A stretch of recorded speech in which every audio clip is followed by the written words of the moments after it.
This is the final part of a 4-part series on the history of Nintendo at E3. If you haven't seen the earlier parts, you can click here to check those out.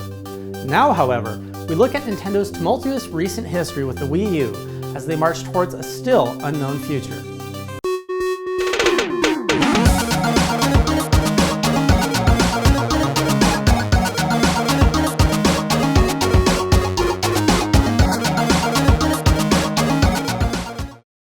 The Wii was the best-selling console of its generation, and by E3 2011, it had already made its mark as one of the best-selling consoles of all time. Nintendo's other major product, the DS, was one of the few systems that outperformed it. Over the previous 5 years, Nintendo had moved from third place in the console wars to first. In doing so, it created a market entirely for itself. Nintendo had once again become the company to introduce millions of people to the world of gaming. Under the leadership of Satoru Iwata, the House of Mario had regained its throne. But with the Wii heading towards the end of its life, it was clear E3 2011 would be the time to announce a new system. In April of 2011, Nintendo confirmed that the new system would be revealed at E3. Satoru Iwata talked about how the Wii and the DS had broadened the gaming audience and broken down barriers. However, he said, they had not yet achieved the goal of creating a home console that appealed to both casual players and hardcore gamers. The new console, he said, would strive towards that goal. Reggie Fils-Aimé was the one to provide more details. He described the new console as one that would not only be right for all of us, but also for you. Therefore, he said the name would be the Wii U.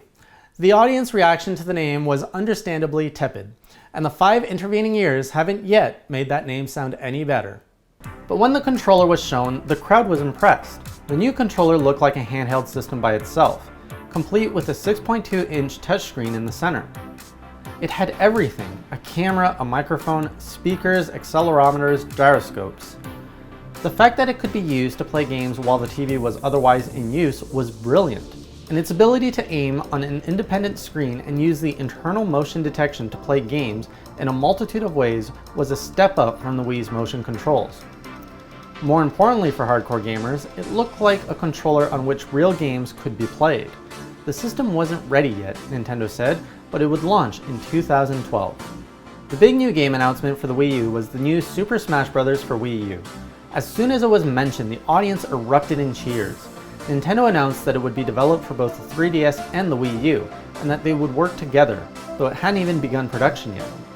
Where the Wii had struggled with third-party support, Nintendo made a point of showing off interviews with numerous third-party developers expressing their interest in the new system. Darksiders 2 was announced as a launch title. There would also be Tekken, Assassin's Creed, Ghost Recon Online, Ninja Gaiden 3, and Batman: Arkham City. Finally, Nintendo would also have EA Sports games.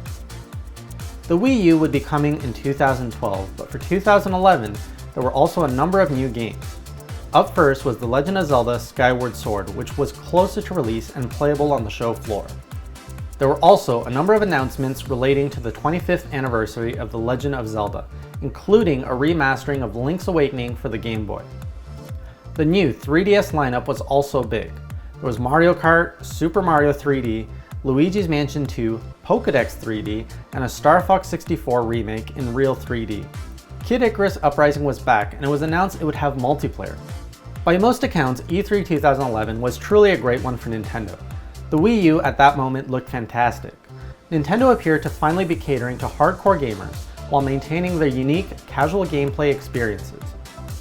Third-party support was also strong, something the Wii had struggled with. For Nintendo, it was everything E3 2008 wasn't. At the same time, however, with the launch of the Wii U so far off, Nintendo hadn't been able to show much of the Wii U's announced games. It would therefore be up to their E3 in 2012 to prove to gamers around the world that the Wii U was truly the console of the future. There is something here which is quite significant. These are the Japanese character for Dokuso.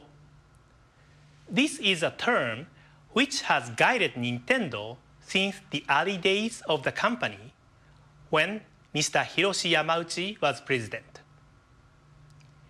In English, it means creating something unique. I believe when you hear from Nintendo this week, there may be several times when you say to yourself, well, that certainly is unique. And hopefully, you will be thinking of unique in a good way. Everyone expected Nintendo to impress in 2012. Its conference in 2011 had focused on the gameplay possibilities created by the Wii U and its technology, but Nintendo hadn't yet been ready to truly show off the games. Now, just a half year before launch, it was time for Nintendo to talk software.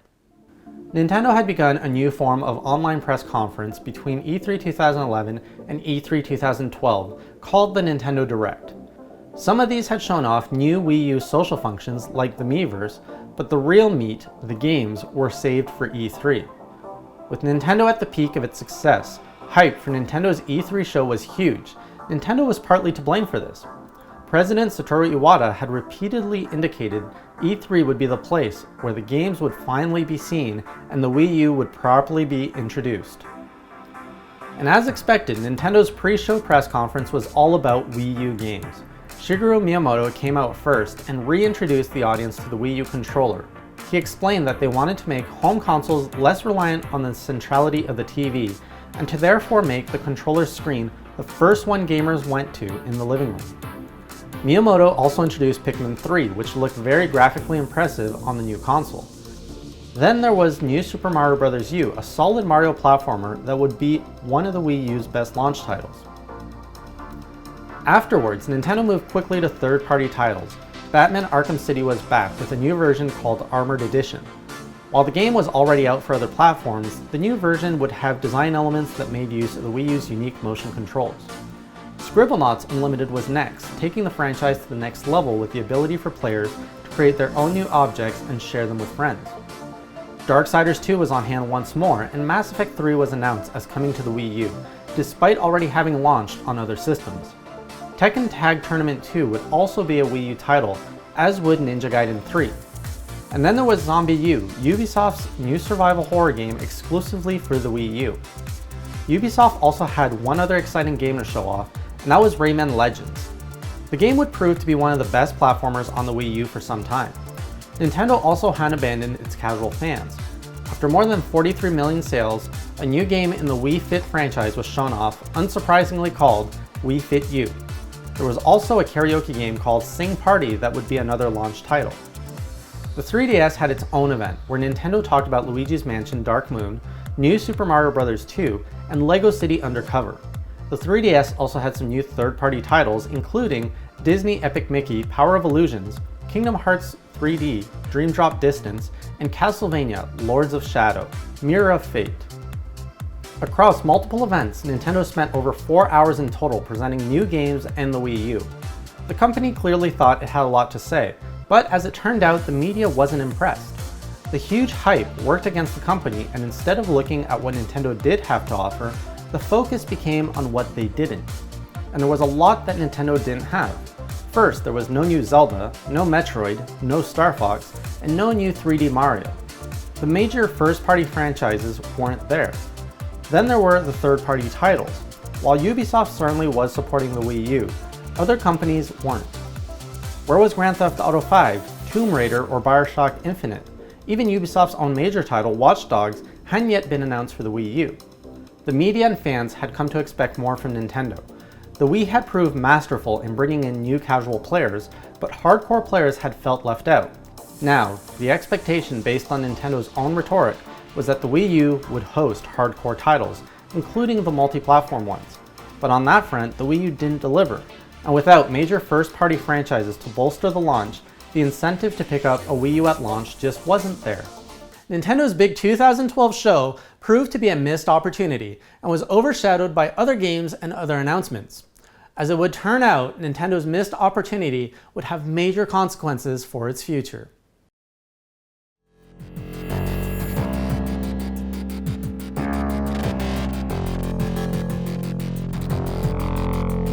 The Wii U did not sell well at launch. Nintendo had bungled their marketing campaign, failing to make it clear exactly what the Wii U was and what it could do. The Wii U name, which was hoped to capitalize on the popularity of the Wii brand, proved a mistake. The casual audience was confused as to whether the new console was a console at all or just another peripheral for the Wii. and the hardcore audience had no major first-party Nintendo games to look forward to, and fewer multi-platform games than Nintendo's competitors. The lack of an early install base also further alienated third-party developers, with EA announcing early in 2013 that they had no Wii U games slated for the fall of 2013. By E3 2013, Nintendo was suddenly looking like a different company. They decided not to do their traditional E3 press conference for the first time since the show began in 1995. Instead, as they continued to do, they relied on their internet broadcast Nintendo Directs. The major conferences were left to Microsoft and Sony, who both had major new hardware to unveil. With the Xbox One and the PlayStation 4 now coming that fall, the 8th console generation would be in full swing. While Nintendo didn't have a live press conference, it was of course present on the show floor, and they had a number of big games. First, Mario was back in Super Mario 3D World, which would be critically acclaimed and one of the Wii U's best-selling games. Mario Kart 8 continued the beloved racing series with the introduction of anti-gravity mechanics and tracks. Donkey Kong made a splash in Donkey Kong Country Tropical Freeze, and Pikmin 3 was back at E3 for the last time before release. Watch Dogs was also finally announced for the Wii U, as was an HD remake of The Legend of Zelda: Wind Waker. For the 3DS, Pokemon X and Y were the big announcements, and the new Pokemon games would bring with them fairy-type Pokemon for the first time. One big game that Nintendo talked about was Bayonetta 2. It had been announced in an earlier Nintendo Direct, but the fact that it was a Nintendo exclusive was a big deal. The first, Bayonetta, had been a cross-platform title and a big hit. It was perhaps the best third-party exclusive in Nintendo's lineup. Nintendo also showed early footage of a game tentatively titled X, which was a massive open-world RPG exclusively for the Wii U that would launch in 2014. It would eventually be called Xenoblade Chronicles X. Finally, there was Smash Bros. Wii U and 3DS. The game, which would be on both the Wii U and the 3DS, was one of the most anticipated Nintendo games. While Super Smash Bros. Brawl for the Wii had been hugely hyped and had been a big success, its casual focus had been a big disappointment for hardcore fans of the series. The Wii U version looked to return to the fighting to the more well-liked style of the earlier Super Smash Bros. Melee for the GameCube. Mega Man was announced as a new challenger, along with the villager from Animal Crossing. Nintendo's E3 2013 proved small and safe. It provided some solid value to Wii U owners and offered several new reasons to pick up a Wii U, but Nintendo suddenly seemed to be once again in the backgrounds of the E3 discussion. Sony stole the show with their legendary response to the Xbox One's online requirements and resale restrictions, and Nintendo got bad news when Ubisoft announced it wouldn't make any more Wii U exclusives until sales of the system picked up. With Microsoft and Sony's console launches incoming, Nintendo's road ahead was beginning to look rocky once more. By E3 2014, the Wii U was in trouble. Both the Xbox One and the PlayStation 4 had been released and were vastly outpacing it in sales. Most of the games Nintendo had announced at the last E3 still weren't available to consumers. With all three consoles now out on the market, E3 2014 was all about games, and if Nintendo wanted to save their console, they were going to have to deliver them. Nintendo decided to forego a live pre-show press conference once more and instead rely on their Nintendo Direct. The Direct was partially done using stop-motion animation from the creators of the Cartoon Network's Robot Chicken. While the Nintendo Direct itself was well received for its humor, unfortunately much of what they showed was more of the same. Bayonetta 2 was back, as was Super Smash Bros., Wii U, and 3DS. Xenoblade Chronicles X also returned to be shown in greater detail. New games included Kirby and the Rainbow Curse, Captain Toad, and Splatoon. The latter game, in which squid-like children would compete to paint the most territory using third-person shooter mechanics, would turn out to be a surprise hit. Yoshi's Woolly World was announced as a playful platformer with everything made of yarn. Then there was Hyrule Warriors, which would bring the gameplay of the famous Dynasty Warriors series to the Zelda universe. The hit collectible series of Amiibo was also introduced. The small figurines in the shape of Nintendo characters would have chips that would interact with the Wii U and allow for new ways to play with compatible games. For Super Smash Bros. Wii U, it would allow the development of a personalized character that would learn about the way you play to create a special AI character. Nintendo also had what may have been the biggest reveal of E3 2014, a new Legend of Zelda game for the Wii U. The one scene of the game that was shown looked beautiful and suggested it would take place in a huge overworld. Unfortunately, however, little was revealed other than an anticipated release date of 2015. As we all know, they didn't meet that prediction, and it was later unveiled at E3 in 2016. Another major reveal was Super Mario Maker. The initial video showed off how players would be able to create their very own Mario levels in the style of a variety of earlier Super Mario games. With its endless possibilities and focus on creativity, it will go on to be one of the major releases of 2015, and one of the best reasons to own a Wii U to this day.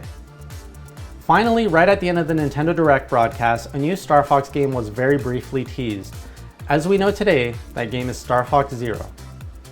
The 3DS received its own show at which a number of games were shown, including Pokemon Omega Ruby and Alpha Sapphire, Harvest Moon: The Lost Valley, Persona Q Shadow of the Labyrinth, and Monster Hunter 4 Ultimate. Overall, Nintendo's showing at E3 2014 was very well received by the press, but it wasn't certain whether Nintendo had convinced gamers of the value of the Wii U as a console. It was now clear that the huge casual gaming crowd that had bolstered sales of the Wii had moved on. By and large, they had not graduated to becoming serious gamers, as some had hoped. Instead, the rapid rise of mobile gaming had stolen that crowd away, possibly for good. With Nintendo's market share rapidly falling, it was clear if Nintendo was going to remain in the console game, it was going to need to transform once more. The year between E3 2014 and 2015 saw sales of the Wii U bolstered by the release of Super Smash Bros. Wii U, but the increase wasn't enough to save what was now surely a dying system. Sales of the Xbox One and the PlayStation 4 each reached 10 million units within a single year after launch. For the Wii U, it took 3. With the Wii U faltering at retail and with the continuing lack of third-party support, Nintendo needed another change of course. Indeed, their E3 2015 and the months leading up to it would be all about transformation. Early in 2015, Nintendo announced that they were working on a new system codenamed the NX. The console wouldn't be heavily discussed at E3, they said, but more would be revealed in 2016. Nintendo also announced that it was partnering with theme parks to create new rides and that it was moving into mobile games development. These announcements did nothing to quiet the growing unease among Nintendo fans concerning the future of the company. Nintendo kicked off E3 with a return of the Nintendo World Championships, an event seen only once some 25 years prior. The event featured a number of invited and qualified competitors competing across a multitude of Nintendo games for the title of Nintendo World Champion. The competitions included Splatoon, Mario Kart 8, Super Metroid, Super Smash Bros. Wii U, with the final 2 players competing on custom-designed Super Mario Maker levels. At E3 itself, Nintendo once again chose to forego a live press conference and replace it with an online Nintendo Direct. Like the previous year's Direct, this one too took on a humorous turn. Done partially with puppets like those of Jim Henson's Muppets, the show led off with a big introduction to Star Fox Zero, which had only been teased the previous year. The new Star Fox would feature a variety of different air and land vehicles and would be controlled largely using the Wii U's gamepad's motion controls.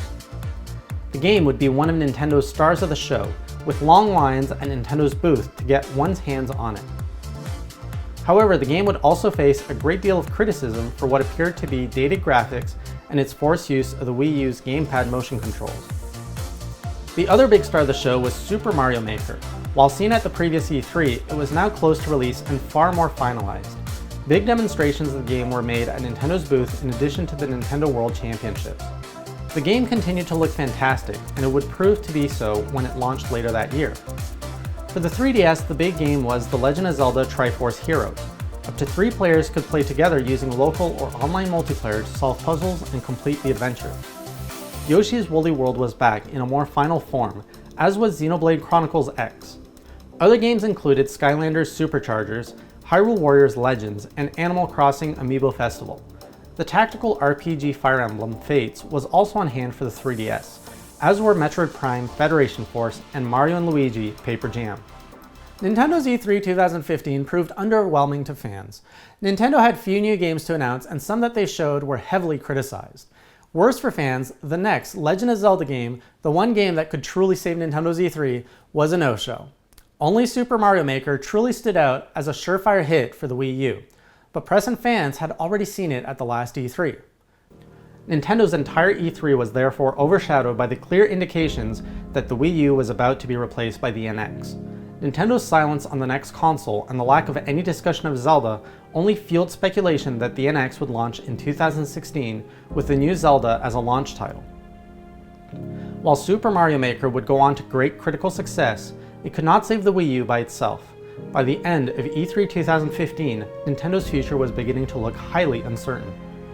To make matters worse, on July 11, 2015, Satoru Iwata, president and CEO of Nintendo, and one of video gaming's leading luminaries, passed away. The man largely responsible for turning Nintendo's fortunes around after the GameCube and for opening gaming up to millions of new people through the Wii and DS was gone. A businessman and a programmer, but always a gamer first, his is a legacy that goes beyond any one company and will live on in gaming everywhere. Now, in 2016, we await the next phase of Nintendo's history. In the course of the last few years, Nintendo has once again gone from the king of the consoles to third place in an increasingly competitive console market. While Nintendo's handheld dominance remains unchallenged, the handheld market itself may disappear with the growing power of mobile devices to play new games. It's therefore clear that Nintendo's future as a console manufacturer will depend on the NX. Otherwise, like Sega before it, Nintendo could prove to be another casualty in the console wars, relegated to the role of third-party developer. No matter the future, however, nothing can take away the role the House of Mario has played in the history of gaming. From defining the home console to reinventing it for a casual audience, Nintendo has always been an innovator and a leader, even in their darkest moments. They've introduced millions to gaming all over the world and created some of the most enduring characters in modern culture. Above all, they've delivered great games that have brought gamers of all stripes together to simply have fun. We here at Nintendo Enthusiast thank you for sharing this journey with us, and we'll be right there with you for whatever the future may hold. Thanks for watching.